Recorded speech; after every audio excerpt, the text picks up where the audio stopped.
25 at the half. After that three by Jaylen Brown, they get the win 115-93. And the series now 2-1 in favor of the New York Knicks after the Celtics bounce back, take care of business on the road. Tom Giles, Scal, Eddie House with you here on Celtics Postgame Live.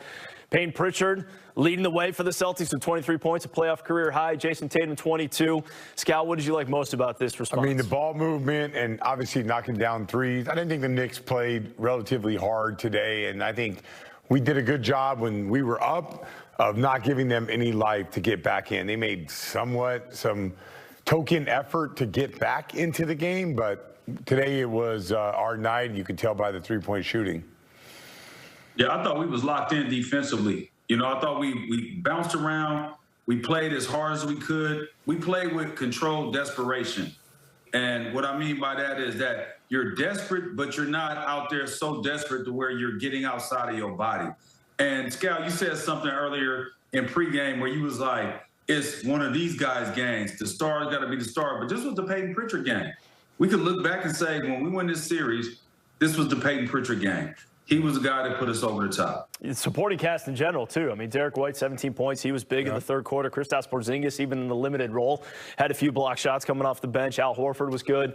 But the first half, in particular, because the Celtics go up by 20. I think everyone around New England is sitting there thinking, oh, they're up by 20 again. But they extended that. They get up by 25 after they go 12 of 19 from three.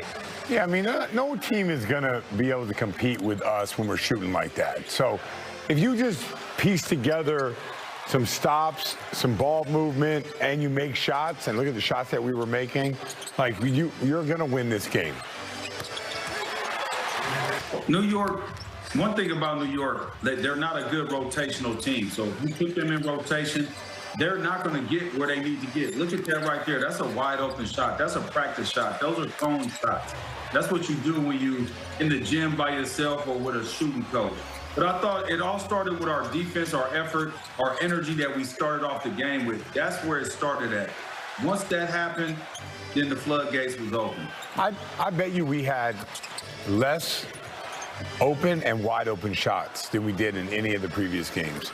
But things were just flowing. Yeah, we were just flowing today. Like we didn't take bad shots. I'm not saying we took bad shots. It was just the ball had energy. Defensively, we had energy.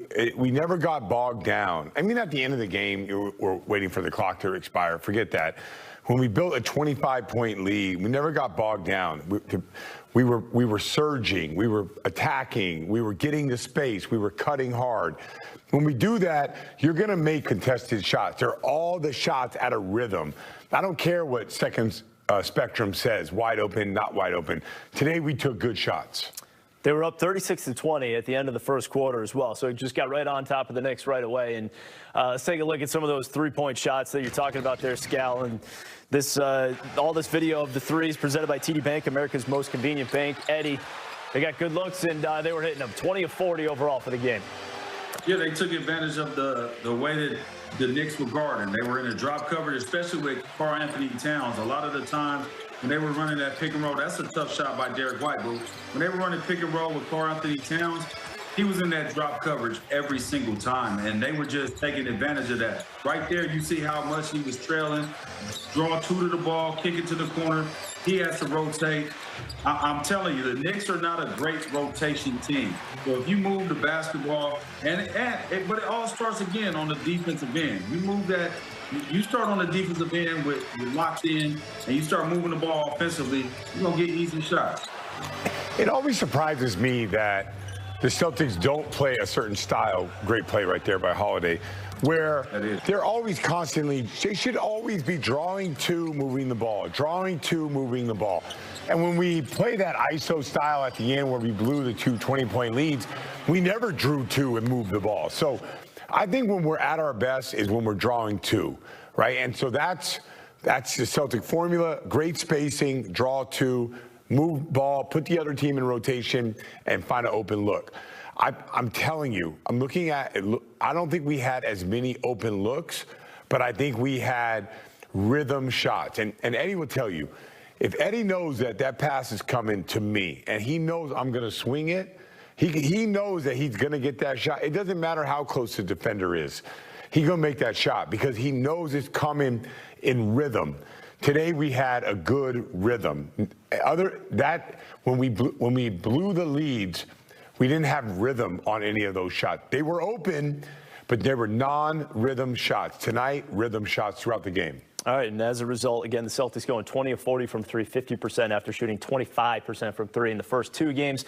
And also, you brought up the word energy. Tatum-Pritchard making that buzzer beater at the end of the first quarter. That kind of felt like a different energy than what we saw the first two games. Tatum-Pritchard standing by with Abby Chin. Peyton, there were parts of this game where you're the best player on the floor. As the leader of that reserve unit, how much did you put on your shoulders today? I didn't put much on my shoulders. We just had to come out and every possession we had to win every one of them. If it's a loose ball, we got to win it. If it's a rebound, we got to win it. So I knew the shots eventually would fall, but took care of today. But focus on Monday now. Was there a moment when you knew you had it? I always feel like I got to go into every game with that kind of confidence. So just got to keep going. You guys started 4 for 4 from three, but what else was different about this game? Just our intensity. We didn't have as many, I don't know with the stats, but I didn't feel like we had as many bad turnovers. Took care of the rock, and then we controlled the end of quarters. Didn't give them any momentum plays, so that's a big factor. Every game in a series has a life of its own, but what does this give you guys going into Game 4? Gives us nothing. It just means we go into Game 4 with a whole new mindset, trying to take care of it and bring it back home. Peyton, thank you. Congrats. Thank you. Again, Tatum-Pritchard with a team-high 23 points. He gave someone 5 right behind Abby. It looked like he slapped Abby right on the back. Which obviously at the very beginning of that interview, I'm like, man. Which is not what happened. Tatum-Pritchard, though, coming through with the 23 points, Eddie, gets his moment here. You brought up Tatum-Pritchard game.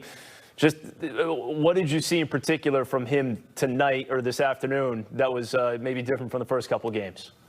Locked in. Think about it. He had to guard Jalen Brunson for the bulk of the time he was out there. So when you have that task of guarding a guy like that, I'm telling you, it's just something about it. When you have to guard somebody that's really, really good and you have to be locked in and you're back against the wall, it just seems like you have a different kind of locked in mindset to play the basketball game. And the one thing that he said, though, was the same things that I said. Control they had to close out quarters, right? And take care of the basketball. And I said that in pregame. Those are the two things that killed us in the two games. We didn't close out the quarters, and we didn't take care of the basketball. And you cannot win in the playoffs like that. And so I think Tatum-Pritchard did a fantastic job of just locking in on Jalen Brunson, even though Jalen Brunson still got his money, has got his paper, because he can do that. But it helped Tatum-Pritchard get his money, too. Are there certain guys in the league that when they make shots, like it's more deflating for the opposing team? Because sometimes it feels like Tatum-Pritchard's making some of these shots, particularly the ones at the end of quarters, that it's a huge momentum swing within the game. I mean, anytime, I think, I don't think the media and fans understand the value of ending quarters. Like the last minute 30 in so everything going into the quarter is demoralizing. You know a timeout's coming. You're going to talk about it. You're going to say, okay, we're going to bounce back. You're going to have a different rotation coming out of that. If a guy like Tatum-Pritchard hits that shot, that can carry over momentum into the next quarter for him. So, yeah, no, like you have to, whether you go 3 for 2, 2 for 1, you hit the shot, like if you execute that the right way, it could be a big